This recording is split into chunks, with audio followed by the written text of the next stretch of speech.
बिहार के उप मुख्यमंत्री विजय कुमार सिन्हा ने वक्फ बोर्ड संशोधन विधेयक पर कहा कि आज का दिन केवल एक विधेयक पारित होने का नहीं, बल्कि उन करोड़ों लोगों के लिए न्याय की एक नई शुरुआत का प्रतीक है, जो वर्षों से वक्फ संपत्तियों से जुड़ी अनियमितताओं और भ्रष्टाचार के शिकार रहे हैं।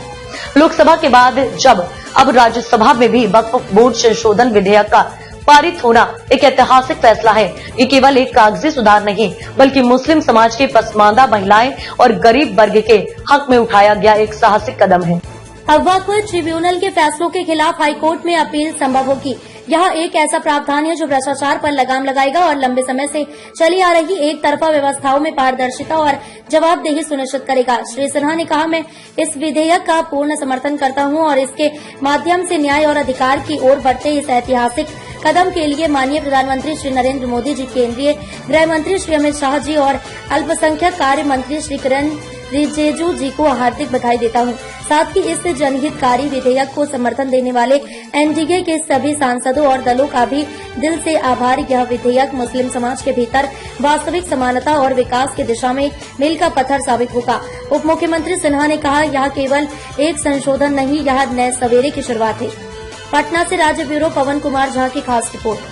जो विधेयक पारित हुआ है, यह करोड़ों लोगों के लिए न्याय की एक नई शुरुआत का प्रतीक है, जो वर्षों से वक्फ संपत्तियों से जुड़ी अनियमितता और भ्रष्टाचार के शिकार हो रहे थे। लोकसभा के बाद अब राज्यसभा से भी वक्फ बोर्ड संशोधन विधेयक का पारित होना एक ऐतिहासिक फैसला है। यह एक संशोधन नहीं, एक सवेरा है, और यह केवल कागजी सुधार नहीं, बल्कि मुस्लिम समाज से पसमानदा महिलाएं, गरीब वर्ग के हक में उठाया गया एक ऐतिहासिक कदम है। अब वक्फ ट्रिब्यूनल के फैसलों के खिलाफ हाईकोर्ट में अपील संभव हो सकेगा। यह ऐसा प्रावधान है जो भ्रष्टाचार पर लगाम लगाएगा और लंबे समय से चली आ रही एक तरफा व्यवस्थाओं में पारदर्शिता और जवाबदेही सुनिश्चित करेगा। मैं इस विधेयक का पूर्ण समर्थन करता हूं और इसके माध्यम से न्याय अधिकार की ओर बढ़ते ऐतिहासिक कदम के लिए माननीय प्रधानमंत्री नरेंद्र मोदी जी का, माननीय केंद्रीय मंत्री अमित शाह जी का और अल्पसंख्यक कार्य मंत्री किरण रिजिजू जी को हृदय से कोटि कोटि बधाई देता हूं कि आपने देश के हित में,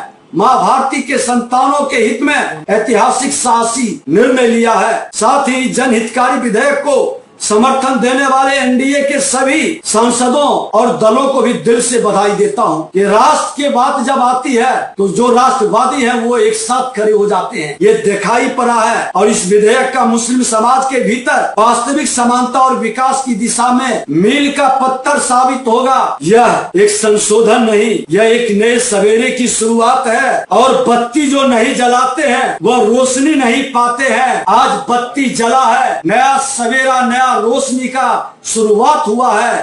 देश के अंदर एक नए वातावरण जो जमीन माफिया के रूप में आज एक बड़ा रैकेट हर जिले के अंदर, हर राज्य के अंदर अपराध की घटनाओं को अंजाम देता था, उस पर भी लगाम लगेगा।